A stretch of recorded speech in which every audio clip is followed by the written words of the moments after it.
Andy Taylor from Tech Talk Radio joining us. Big announcement today.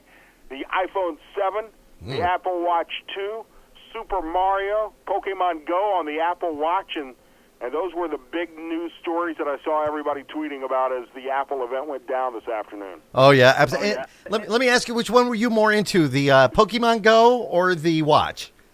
Neither one. I just bought a watch two months ago. Yeah. So I'm happy about that decision. I sense some sarcasm there. I still don't even know if I like the idea of wearing the watch. Yeah. I certainly don't want the Nike version of the Apple Watch because I don't need my watch waking me up every morning to ask me if I'm going to go running or not. The last thing I want. No, same as it was yesterday. Yeah. They should call that the nag watch. Anytime it wakes you up to remind you of something you don't want to do, that's what it is. I'm surprised nobody's written an app for the Apple Watch yet that's like your wife. Have you taken the trash out yet? Have you walked the dog yet? That's a great idea. I think we might start working on that one, though. I'm pretty excited about all of the announcements they had. I think the one that really got me, that made me say, this is good news, is the refocus in education. Macs in the classroom. Before PC started making its way into the classroom, because I think of the price point that we had with the Mac, I think everybody was doing Mac. And then suddenly Windows started moving in because it was affordable for the average homeowner who had kids to go out and buy themselves a Windows PC because that Mac was just unattainable. But now, putting more Macs in the classroom, make it more parents to actually look at the Mac as an educational tool. And it is a great educational tool with teachers. They said 50,000 teachers going to have these. So to me, that was something I really enjoyed seeing. Shaggy was making fun of me earlier on the show that I drank the Kool-Aid. I was the guy. Well, at all of the radio conventions we would go to, I was the PC advocate while you and Dave and Jerry were the Mac advocates, spreading the gospel of Apple, and I held out. And 3 years ago, I made the switch, dove in headfirst with the iPad, the iPhone, the MacBook, and I think the biggest thing I would say is that, sure, it's a little bit more of an investment at first, but it's better than buying a new laptop every year just because you got to keep up with the damn Windows software, or buying a new phone every year, even though you can because it's got cool new features. You don't have to, though. Yeah, you really don't have to, and that's the whole thing. I think we're in this society where it's pushing us, and technology kind of benefits, of course, because it's pushing us to always have better and a new thing, and it does this, and sometimes these new things take away things. Now, if you ask anybody about the iPhone announcement, probably the first question they're going to ask you is, did they really get rid of the headphones? And the headphone jack. And actually, yes, they did. But they're not the first ones to do it. I just looked at the Motorola Moto Z just last week. They did it because it is possible now to have a device that doesn't use that older technology of a plug-in headphone. You can now go wireless with these wireless, what are they calling the ear? The earbuds. Earbuds, yeah, the earbuds now, that you can pay a little more money for, or, and it's the word we love to say, the dongle. You could get a dongle, plug it into the lightning connector, and then plug your headphones into that. Now, the downside is for both platforms that were the Android and, of course, this platform, is that you're not going to be able to charge your device while listening to music. You're going to have to stop listening to music when you have the dongle. So the benefits of having the wireless. Sure there's going to be an accessory at some point that lets you do both. Well, yeah, it is. It's called the earbud. I mean, seriously, you can listen with this wirelessly. And the benefit to that, Scott, is you as somebody who has entrenched himself in the world of Apple, you can now listen with this wirelessly to your Mac, to your MacBook, to your phablet, to your tablet, your iPad, and now your iPhone device. So that's actually pretty cool. If you don't mind spending the extra, $100 and whatever it's going to be. You know what I found interesting, and I guess the whole audio quality is so much improved through the lightning connector of the iPhone, the earbuds through the lightning connector. But of all the prices that they revealed, they didn't reveal the cost of that Lightning adapter for earphones. $9. Because that's the first thing we will lose as soon as we take it out of the box. They said it was $9. $9. One free with the phone, and then $9 after. Yeah. You know, I might as well just order like 18 of them. Yeah, it's kind of like me, my headphone adapters. Right. You know, hey, Andy, can you hold on through the break? You got it. I'm here. All right, Andy Taylor, Tech Talk Radio, joining us here with information from the Apple announcement. And if you've got a question, if you're an Apple fan, a MacBoy fanboy like we are, call in with your question at 419-214-1370. Fred Lefevre and the Morning News. And I can't even tell you how many times I've heard, he says the things that I want to say. Or, you know, she cares about me. Trust me, they don't. Mornings, 6 until 9 on News Radio 1370 WSPD. Follow me around on Twitter. I am at Scott Sands. We're at 1370 WSPD. And now, 92.9 FM. 537, Andy Taylor from Tech Talk Radio, and TechtalkRadio.com is with us. We're talking about the big Apple event today, which you may have watched live a couple of hours ago. Seems like it's just ending. Did it start out, did I see this, Andy? It started out with carpool karaoke.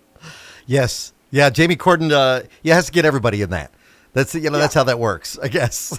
So I'm hoping this means if Tim Cook is doing carpool karaoke, that bit's officially jumped the shark. Oh, it definitely has. I feel, honestly, I'll be honest, I thought they jumped the shark a little with the Pokemon Go on the watches. The Apple Watch 2 is great in itself. They didn't really have to bring in Pokemon, but I guess maybe it's going to create some excitement for it. Well, and let's talk about the Apple Watch, the Series 2 Apple Watch, which will go on sale here in a couple of weeks. I think it's actually available for ordering on Friday. There was some talk. I remember reading articles when Pokemon Go first came out that it could be the app that really catapults the Apple Watch into the stratosphere because people were using it as an app to meet people, as an app to get off their couch and walk around and do stuff. And because of safety concerns, the watch might make it that much more ubiquitous. Well, yeah, again, because somebody walking around with a phone and they're holding it up, you think maybe they're taking a picture of you on a watch. Yes, that's true.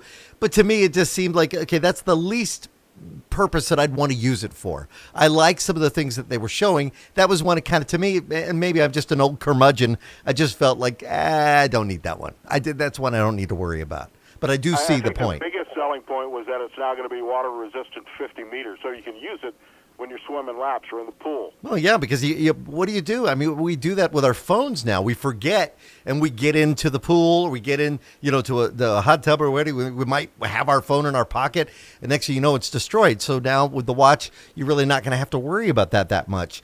Same goes for the phone with dust-proofing it, and waterproofing it. And, waterproofing is great, but the dust also very important because dust can get in there and really mess with your phone, mess with that button, which is they're changing that home button now. It'll still be in the same place, but it'll be a different type of reaction. And, seeing what they were talking about with the home button on the iPhone 7 and the 7 Plus is how much that home button has become a part of our lives for double clicking to close apps and to bring up Siri and do all of this. So much so I tested out this Moto Z from Motorola, and I kept wanting to hit that button because it was right there. And on the Android, this particular device, it's a fingerprint scanner. So, if those of us that have been in the Apple world, we rely on that. So it's nice that they've redesigned it and made it a little more responsive and a little faster for what we need it to do. It sounded to me, and I wasn't paying very close attention for the whole 2.5 hours, but it sounded like they're trying to make the new home button on the iPhone more like the click wheel used to be on the original iPods when they first came out. Yeah, exactly. So it just kind of handles everything you need to do very easily, and it's done by more of a touch response than a press. And that's kind of a neat feature. The other one thing I love, and I don't want to stray too off the watch here, is now that it's become a little more affordable at $269 price point. I would rather have seen it around $199. I think that's a nice area. But even at this, it's still more affordable than going out and dropping $3 on a watch that you think, well, wait a minute, I've got a phone that does all of that. Why do I need my watch to do it? Now it's going to be more of an accessory, and it has more of a purpose for people in their everyday life. And they're making it a little bit bit faster, and the new Watch OS Yeah. will come out next week as well. It will have standalone GPS, so if you are separated from your phone, built-in GPS for hiking apps or something like GPS that. is great everything for that hikers. I would never use the Apple Watch for, you can now do. Come on, you love to. Nothing like what you go for a nice hike. You don't have to worry about getting lost as much. This is kind of a neat feature for them to have. Now, one thing I want to mention about the iPhone 7 and 7 Plus is that you now get 2 cameras on that 7 Plus. Well, 3 actually. You get a telephoto and you get a zoom lens as well. And then you also have that forward-facing camera for doing your selfies, and that makes it nice. But the Plus is going to feature that, and I think a lot of people are really excited about that because they're really going to be able to take dynamic photos. If you saw the photo that was taken with the iPhone, you could do some great photography with it. It still doesn't replace a DSLR, in my opinion, but you can do some great shots.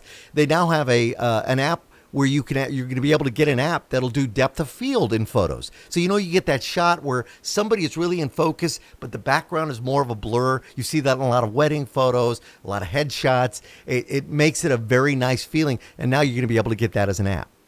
The camera on the iPhone and a lot of the newer smartphones as well, the Samsung phones make the camera a big selling point as well.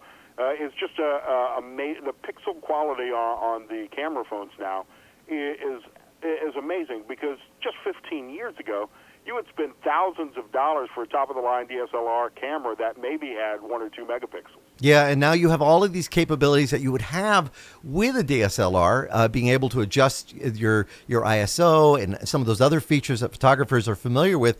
You have these built into these smartphones. And again, you're getting, you get a great camera, you get a great phone device, and of course the ability to work in tandem with others, like them adding iWorks, that collaboration feature. So now you can work with a Mac, you can work with a team, you can actually work with your phone, and yes, it still makes phone calls. Yeah, that's good to know. Now, are the new iPhone 7s coming in a larger memory size? Yeah. The iPad Pros go up to 256 meg.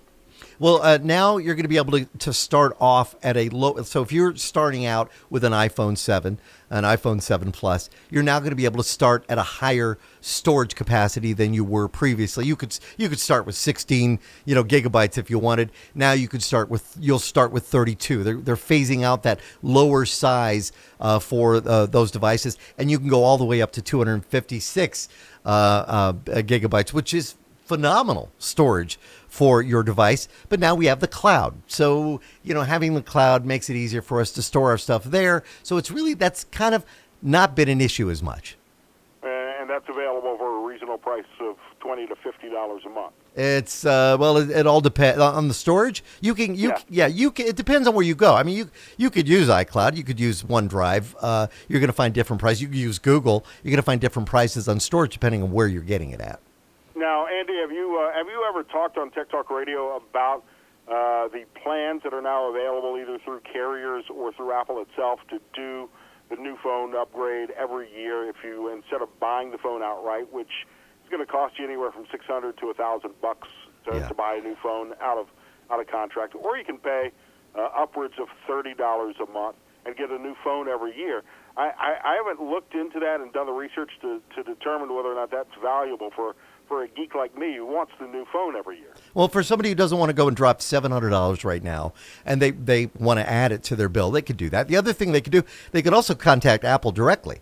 You can go to an Apple store. You can actually make those arrangements to actually pay for an iPhone or even an iPad. You could do that all through Apple as well. And honestly, I've found in one of the cases that going through the Apple store would have been better than going through the carrier for that same device. And I believe I was just told that you are Facebook Living our conversation. Yes. You going to sue me? No, I was going to promote it, but our internet is not allowing me to pull you up at the moment. Oh, well, I'm nothing to look at. But I'll tell you what, it is good announcements today. I'm happy that Apple is putting out the 7 Plus, 7 with the more dynamic camera for those that really want to have a better camera. Because honestly, I'll tell you, the Samsung Galaxy has been a wonderful device for taking photos, and the quality of the photos has been real good. But from what I've seen so far out of the iPhone 7, from some of the test photos, really great. Andy Taylor, Tech Talk Radio here on News Radio 1370 and now 92.9 FM, The Scott Show. Thanks, Andy.